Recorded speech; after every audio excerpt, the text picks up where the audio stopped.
Hello, Bacho. Let's take a given question. The question says an AC generator can be converted into DC generator by using option A split ring type commutator, option B slip rings and brushes, option C given a stronger magnetic field, option D given a rectangular wire loop. So the key concept that we will be using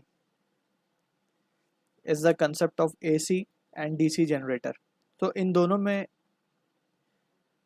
एक छोटा सा means we can से जो फर्क है that difference we need to figure out और उसी के बेसिस पे विल आंसर द क्वेश्चन। तो हमें बोला गया एसी जनरेटर को कैसे हम कन्वर्ट करें डीसी जनरेटर में। तो पहले हम एसी जनरेटर को समझ लेते हैं। सो एसी जनरेटर में हम क्या देखते हैं बेसिकली सेटअप कुछ समवॉट सिमिलर ही है। ये अगर हम मान लें कि ये हमारे नॉर्थ और साउथ पोल्स हैं जिसकी वजह से हमें मैग्नेटिक फील्ड मिलेगी। यहाँ पे कुछ इस तरीके से मैग्नेटिक फील्ड है। हम यहाँ पे एसी जनरेटर की बात करें और फिर उसी की मदद से विल कन्वर्टेड इनटू डीसी। तो अभी हम एसी बना रहे हैं यहाँ पे। अब इस मैग्नेटिक फील्ड में हमारे पास आर्मेचर है जो कि रोटेट करेगा। ये हमने आर्मेचर ड्रॉ कर लिया यहाँ पे। अब एक्चुअली में क्या होता है यहाँ पे, दिस इज अगर हम इसको डायरेक्टली कनेक्ट कर दें, क्योंकि ये जनरेटर है तो it will be producing electricity. अगर हम इसको डायरेक्टली कनेक्ट कर दें, लेट सपोज ये हमारा बल्ब कनेक्टेड है इससे, ठीक है। अगर डायरेक्टली कनेक्ट कर देंगे और ये घूम रहा है बेसिकली, अब इसको एक्सेल, यहाँ पे कुछ एक्सेल है जिसकी मदद से हम इसको रोटेट कर रहे हैं कॉइल को। जब ये रोटेट होगा तो इसमें करंट फ्लो होगा और करंट फ्लो होने से क्या होगा, ये बल्ब विल ग्लो करेगा।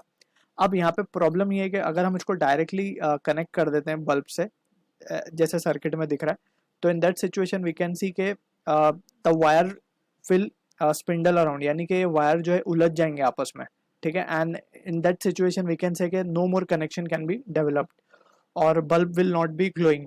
तो हम इसको ओवरकम करने के लिए वी यूज स्लिप रिंग्स। यहाँ पे हम यूज करते हैं स्लिप रिंग्स, ठीक है ना। तो स्लिप रिंग बेसिकली क्या करती है, यहाँ पे ये अगर इसका थोड़ा सा सेटअप फिर से ड्रॉ करें, सो एक स्लिप रिंग हम इसके अराउंड लगाते हैं। तो थोड़ा सा समझते हैं वापस से सही से। एक स्लिप रिंग हम यहाँ पे लगाते हैं, एक स्लिप रिंग हम इस वायर पे लगाते हैं और ये कनेक्ट करते हैं ब्रशेस के थ्रू। ये ब्रश B1 बोल देते हैं इसको, एंड दूसरा ब्रश हम मान लेते हैं B2 यहाँ पे लगा रहे हैं। इस तरीके से सर्किट कंप्लीट कर रहे हैं, ठीक है। तो ये एक पूरा सेटअप है और ये जो दो सर्कुलर कॉइल्स हमने बनाए ये कंडक्टिंग कॉइल्स हैं, इसको हम स्लिप रिंग्स बोल रहे हैं। और ये कुछ ब्रश है इस तरीके से, कार्बन ब्रश जो कि कनेक्टेड है स्लिप रिंग से। अब यहाँ पे जो सिचुएशन हमें समझनी है वो ये है कि स्लिप रिंग कर क्या रही है एक्चुअली। अब जो करंट यहाँ पे फ्लो होगा ना इस साइकिल में, so after every half cycle ये करंट की डायरेक्शन रिवर्स करेगी, ठीक है।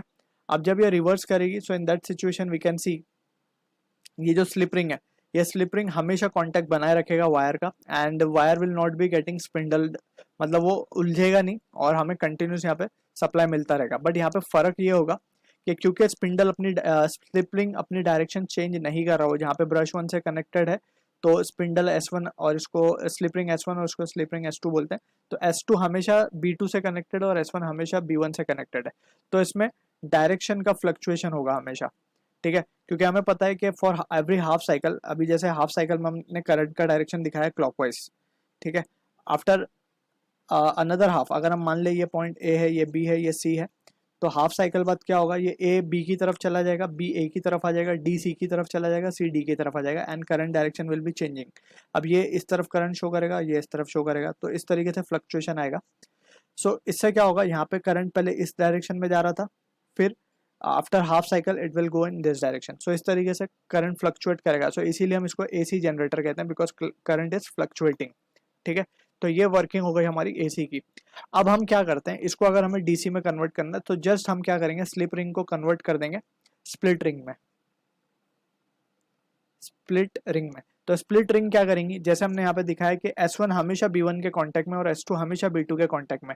तो जो स्प्लिट रिंग होती है वो कुछ इस शेप की होती है। बस पूरे फिगर में हम क्या करेंगे, ये दो S1 S2 को हटा के एक S1 यहाँ ये लगा देंगे B1 के साथ और S2 B2 के साथ लगा देंगे। बट अब क्या होगा, क्योंकि ये दोनों अलग अलग बॉडीज हैं, तो जब ये हाफ साइकिल रोटेट कर जाएगा तो S2 किसके कांटेक्ट में आ जाएगा, B1 के कांटेक्ट में आ जाएगा, और S1 किसके कांटेक्ट में आ जाएगा, B2 के कांटेक्ट में। After half cycle, after half cycle, so this will maintain, अब इससे क्या होगा ऐसा करने से, this will maintain the unidirectional flow, यानी कि जैसे हम यहाँ पे दिखा रहे थे करंट फ्लक्चुएट हुआ, ठीक है ना, तो वो फ्लक्चुएशन नहीं होगा, so this will be maintaining the unidirectional flow, unidirectional flow का मतलब है डीसी सप्लाई हमें मिलेगा, डायरेक्ट करंट, राइट। सो यहाँ पे जस्ट हमें क्या करना होगा, अगर उसे कन्वर्ट करना है तो हमें स्प्लिट रिंग यूज करनी होगी इंस्टेड ऑफ स्लिप रिंग्स, ठीक है। और ये एक तरीके का कम्यूटेटर है because it is maintaining a contact और प्रोवाइडिंग अ कॉन्टैक्ट, ठीक है। तो just this is the answer for the question, I hope you understood the solution, all the best.